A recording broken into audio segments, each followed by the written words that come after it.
Հանձնաժողովի նիստի ժամանակ ես այս խնդիրը բարձրացրել եմ, բայց մեկ անգամ եւս օգտվելով առիթից ուզում եմ ուշադրությունը հրավիրել շատ կարևոր մի խնդրի, որը վերաբերվում է մեր հանրապետության տարբեր մարզերում եւ հատկապես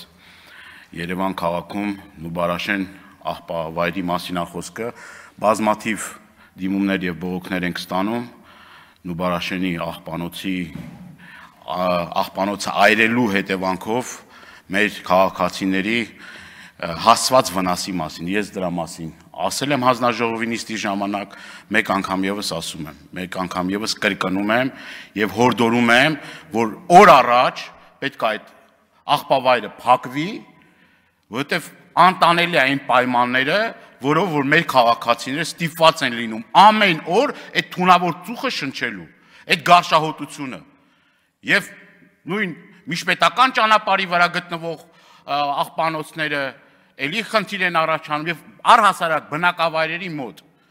անտանելի պայմաններ է ստեղծում մեր ազգաբնակչության համար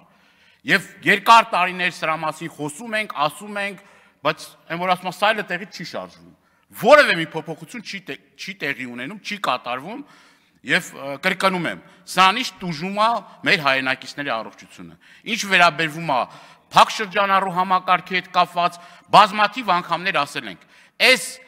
օրենքը, որը որ ընդունվել է ազգային ժողովում, սա հարվածելու է ձկնաբուծությանը, սա լուրջ խնդիր է առաջացնելու մեր տնտեսվարողների համար, կապ չունի որ Առաջի Ատյանը որոշումը կայացել, ես կարծում եմ այդ մարդիկ այդ որոշումը ձկնաբույսները կբողոքարկեն, բայց սա